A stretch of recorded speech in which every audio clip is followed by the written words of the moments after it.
Good morning, ladies and gentlemen, and welcome to the news bulletin in English language and the French language. Good morning, Waha. Bonjour Béatrice Les Yoga, madame, monsieur, et bienvenue au journal. Nous sommes le mardi 28 juin 2022. On va donc avec le Cameroun, notamment dans la région de l'extrême nord, un projet d'appui pour améliorer la sécurité alimentaire a été lancé. Un visite de travail donc dans la région de l'extrême nord du Cameroun, notamment dans le département de Logone et Chari. Les ministres de l'Agriculture et de l'Élevage ont donc procédé de manière conjointe au lancement du projet d'appui pour améliorer la sécurité sanitaire des ménages intercommunautaires dans cette partie du pays. Nous dites-vous, Fotso. Au Cameroun, l'on estime à 25 706 le nombre de personnes déplacées internes recensées par la FAO depuis décembre 2021 dans les arrondissements du Logone-Birni, Logone-Chari et Kousséri. Ces dernières ont abandonné derrière elles tous leurs moyens d'existence. Mais avec l'amélioration de la sécurité de plus en plus perceptible dans leurs localités d'origine, les retours sont enregistrés progressivement. Un élan qui doit se poursuivre, d'où le projet d'appui d'urgence pour améliorer la sécurité alimentaire des ménages les plus vulnérables à Logone-Birni. Une initiative de la FAO qui vise clairement à contribuer à la réduction de l'insécurité alimentaire des ménages touchés par les violences intercommunautaires à travers la restauration de leur capacité de production. Les cibles ici étant justement les ménages issus des populations déplacées internes, retournées et membres des communautés hautes de l'arrondissement. Le dit projet s'inscrit dans le cadre d'un programme de coopération technique financé par le budget du programme ordinaire de la FAO. De ce fait, l'organisation rencontrera au Cameroun différentes formes d'expertise à travers son personnel sous la double tutelle technique du ministère de l'Agriculture et du Développement rural et du ministère de l'Élevage et des Pêches et de l'Industrie animale qui travailleront avec la FAO à la réalisation des activités sur le terrain. 52 milliards, c'est bien sûr l'enveloppe allouée par la Banque islamique de développement à l'endroit des riziculteurs camerounais. Ceci fait donc suite à la 47e réunion des gouverneurs de la Banque islamique qui s'est donc tenue en Égypte. C'était du 1er au 4 juin 2022 sous le thème « Accélérer la reprise et réduire les inégalités dans le développement durable à l'horizon 2030 ». Il faut donc se dire que ce programme permettra davantage d'améliorer la culture et durée dans le Cameroun. Les détails avec Koumabité dans ce reportage. La Banque islamique de développement se positionne parmi les principaux investisseurs au Cameroun à travers ses interventions dans plusieurs secteurs d'activité, notamment le développement des infrastructures sur les 18 projets actifs à travers le pays. La 47e réunion annuelle du Conseil des gouverneurs qui s'est tenue en début de mois de juin a permis de renforcer cette coopération avec l'approbation d'un financement de 52 milliards de francs CFA, soit un total de 84 millions de dollars pour une promotion de la riziculture au pays. Cet appui financier permettra de relever la production locale du riz en baisse de 10% comme l'a relevé la société d'expansion de la riziculture à Yagua lors de la récente campagne rizicole de 2022 des saisons de pluie pour ces bassins de production de Yagua et de Maga dans l'extrême nord. L'un des facteurs à l'origine de cette baisse de performance est lié au délestage récurrent de cette partie du pays avec un impact négatif sur l'irrigation des champs par les pompes qui fonctionnent plutôt grâce à l'énergie électrique. Il faut souligner qu'avec un capital de 4,5 milliards de francs CFA, la société à capitaux publics veut atteindre la barre de 100 000 tonnes en 2022 contre 80 000 tonnes l'année précédente. À travers les actes de cet acabit, la Banque islamique de développement entend œuvrer aux côtés du Cameroun pour lutter contre l'insécurité alimentaire qui se manifeste par la forte inflation sur le marché depuis la survenue de la guerre en Ukraine. Parlons à présent du sommet du G7, en marge donc de ce sommet qui réunit les pays, du moins les 7 les plus industrialisés du monde. 2 pays africains y ont été invités, y prennent part notamment l'Afrique du Sud et le Sénégal. Leur participation, bien sûr, y est pour une transition énergétique qui doit être assurée. Avec donc Guinée, nous allons revenir sur la participation réelle de ces pays africains, mais surtout concernant les enjeux de ce sommet qui semble être donc une sorte de bouée de sauvetage des pays européens. Guinée, avec vous. Invités à prendre part aux discussions, Macky Sall et Cyril Ramaphosa, respectivement présidents du Sénégal et de l'Afrique du Sud, sont appelés à se prononcer sur comment établir un partenariat pour une transition énergétique juste. La présence de l'Afrique du Sud n'est donc pas anodine, puisque le GTEB compte bien s'inspirer de l'exemple de ce pays de l'Afrique australe, en passe de devenir l'un des cadres les plus prisés de la transition énergétique tel qu'évoqué lors de la COP26 à Glasgow. Aussi, dans sa tentative inespérée d'abandon du gaz russe, l'Europe tentera bien que mal de convaincre le Sénégal à considérer comme un futur gazier dont la production jouera un rôle important aussi bien au niveau domestique qu'à l'exportation. Le moins qu'on puisse dire est que l'Europe est bel et bien à la recherche de nouveaux fournisseurs et le continent africain semble être une fois de plus une bouée de sauvetage. Au premier jour de leurs échanges, les 7 pays les plus industrialisés au monde, dont l'Allemagne, la France, les États-Unis, le Canada, le Japon, l'Italie ou encore la Grande-Bretagne, ont en outre annoncé élargir les sanctions contre Moscou en décrétant un embargo sur l'or nouvellement extrait en Russie. La crise alimentaire n'est pas un reste et fait également partie de l'une des priorités sur lesquelles doivent se pencher les chefs d'État et de gouvernement du G7 lors de ce sommet. L'on comprend donc cette volonté manifestée par Boris Johnson, celle d'instruire une action urgente pour relancer les exportations vitales des céréales de l'Ukraine. Restons avec le sommet du G7 pour parler notamment de la situation de la Chine et de la Russie qui ont été évoquées, ouvert donc le 26 juin du côté de l'Allemagne et qui va s'achever le 28 juin, donc ce jour. Le sommet du G7 avait donc au menu la guerre en Ukraine, la crise alimentaire, le réchauffement climatique, mais surtout également au bout des lèvres, on parlait donc des sanctions contre la Russie et les stratégies d'éviction donc de la Chine qui prend une expansion au niveau du commerce. Avec Bégoudé, nous revenons donc sur les réelles problématiques qui ont été soulignées par les 7. Se liguer contre la Russie et contre-attaquer la Chine sur le marché commercial, ses projets en cours d'exécution et ses investissements dans divers pays, 2 batailles non pas diamétralement opposées pour le président américain, mais bien complémentaires. Ce sont les objectifs présentés et défendus par Biden au sein du G7 qui a débuté le 26 et s'achèvera le 28 juin 2022 en Allemagne.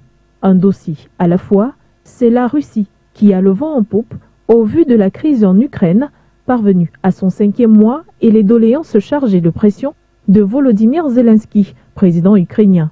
Celui-ci a plaidé pour plus de sanctions envers la Russie et plus de soutien pour son pays. Dans la foulée, le président Biden et le premier ministre britannique Boris Johnson ont annoncé un embargo immédiat sur les importations d'or russe. Celui-ci touchera directement les forces russes, ainsi affaiblira la manœuvre du président Poutine, selon les protagonistes. D'autres blocus sont annoncés en pompe après la frappe du week-end dernier d'un centre commercial dans la capitale ukrainienne. Les pays réunis, les États-Unis, l'Allemagne, la France, la Grande-Bretagne, l'Italie, le Japon et le Canada ont assuré à l'Ukraine un soutien implacable du G7, mais aussi de l'OTAN. Le dossier chinois a à nouveau été introduit par Biden et soutenu par la Grande-Bretagne. Celui-ci désire contrer la Chine en investissant dans les secteurs infrastructurels et énergétiques des pays d'Afrique, d'Asie et d'Amérique latine. D'ailleurs, lors d'une tournée en Afrique de l'Ouest, le secrétaire américain adjoint au commerce l'avait miroité au chef d'État, suivi d'une aide alimentaire. Impulsée par le président Biden, les pays amis ont décidé de mobiliser 600 milliards de dollars à l'horizon 2027 afin de couper l'herbe sous le pied à la Chine et ses nombreux chantiers. Indonésie, Inde, Afrique du Sud, Sénégal ont également été conviés au sommet du G7. Une lecture simple: le bloc occidental serait-il en quête d'alliés contre ses ennemis déclarés, la Chine et la Russie? Sortons de ce journal avec donc la crise des migrants noirs, notamment dans la communauté internationale, mais beaucoup plus les pays africains, interpellés à prendre leurs responsabilités. Avec une situation des migrants qui devient donc de plus en plus difficile et des morts qui s'enregistrent au fil des temps, la communauté internationale, mais en l'occurrence donc les pays africains, sont invités à prendre leurs responsabilités. Le camp récent du Maroc sur le traitement inhumain accordé à ces migrants africains interpelle davantage. Certains observateurs donc et analystes du continent estiment que c'est réellement le moment de prendre des décisions. Reportage.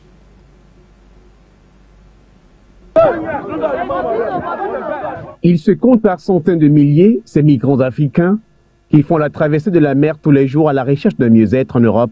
La raison est une absence de politique d'encadrement. Il faut dire que le mouvement migratoire dans son ensemble en Afrique est la conséquence des vulnérabilités, des conditions de vie difficiles, de la malgouvernance et des crises sociopolitiques qui plombent le développement socio-économique et politique des pays africains et qui ne donnent pas très grande possibilité ou opportunité à la jeunesse de ces pays-là de pouvoir réaliser leurs rêves dans leur pays d'origine, et qui pensent que l'alternative idéale serait de l'autre côté de la mer, serait de s'immigrer. Cette situation amène donc ces migrants à risquer leur vie, trouvant la mort au passage. L'enclave espagnole de Melilla, au Maroc, était la preuve palpable. Cette zone porte d'entrée de l'Espagne, souvent prisée par les migrants, a été le théâtre de scènes de heurts face aux gardes frontières marocaines lors d'une tentative de la traversée de la grille frontalière de 2000 migrants vers l'Espagne le vendredi 24 juin 2022. Des scènes de violence qui se sont soldées par la mort de 23 migrants africains et de nombreux blessés, roués à coups de matraque par les gardes frontières marocaines, par la suite entassés comme du bétail.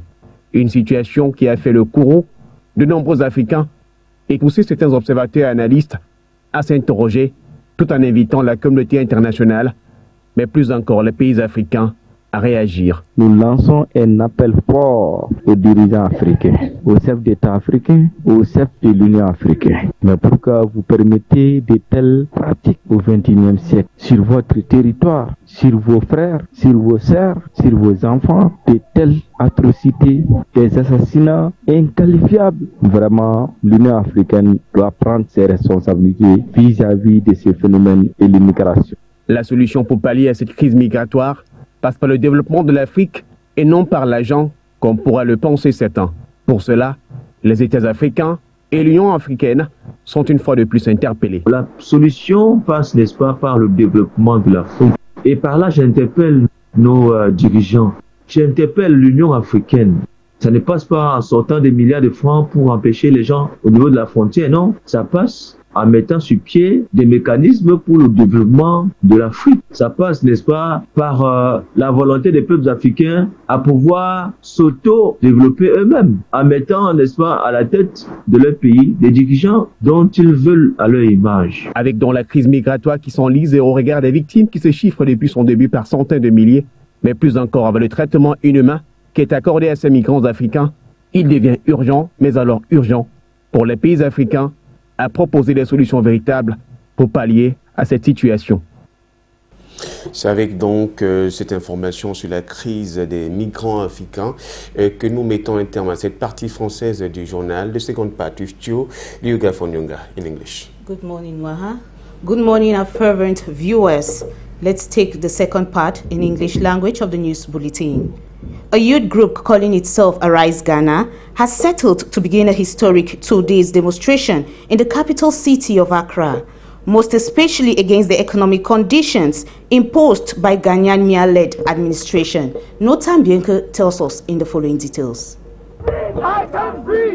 According to local media reports, some Ghanaians are joining the protest to demand a probe into the grabbing of state lands by officials of the ruling party, particularly that of the Ashimota Forest Reserve which has been a national concern. The police have requested that the organizers change the period, basing their arguments on public safety, but the organizers will not oblige. The planned protest already appears to be encountering some challenges as the Ghanaian Police Service is seeking a court injunction on the protest. The demonstration is aimed at protesting the hikes of fuel prices and the harsh economic conditions imposed on Ghanaians by the Akufo-Addo Bawumia-led administration.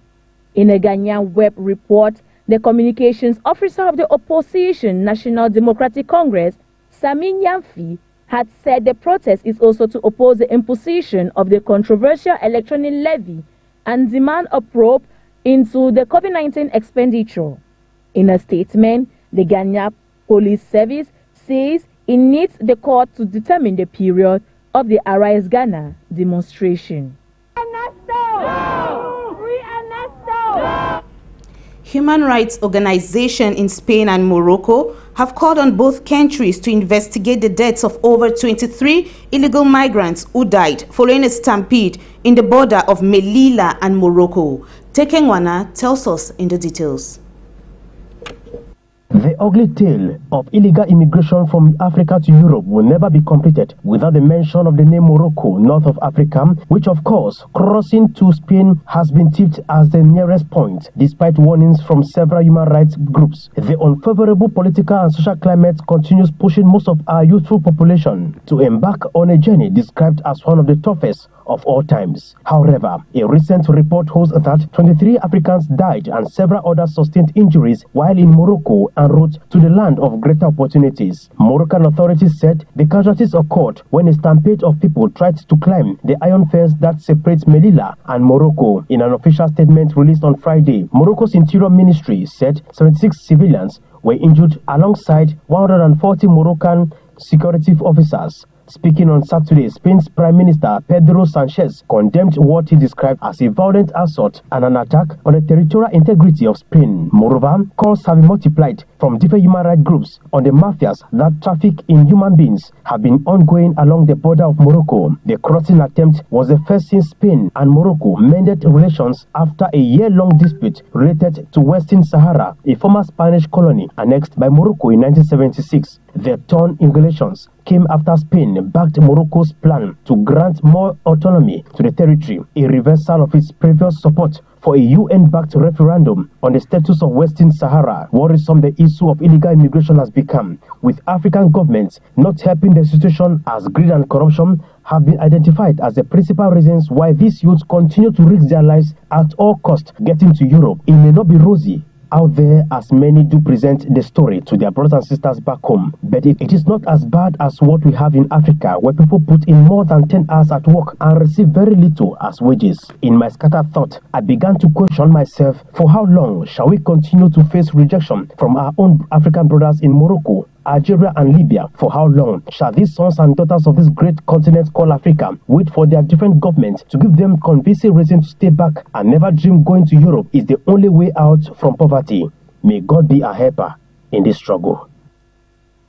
Some young girls are still auctioned off into marriage for cows in South Sudan, even though the country's laws prohibit such a practice. Lenam Notambionke gives us the following details.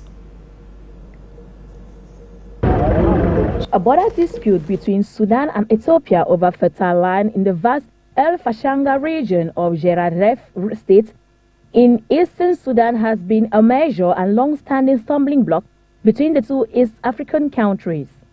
Clashes, sometimes fatal, occur regularly in this area. They intensified in 2020 with the war between the federal government of Ethiopia and the regional authority in Tigray, a region neighboring Sudan, which caused tens of thousands of Ethiopians to flee to eastern Sudan.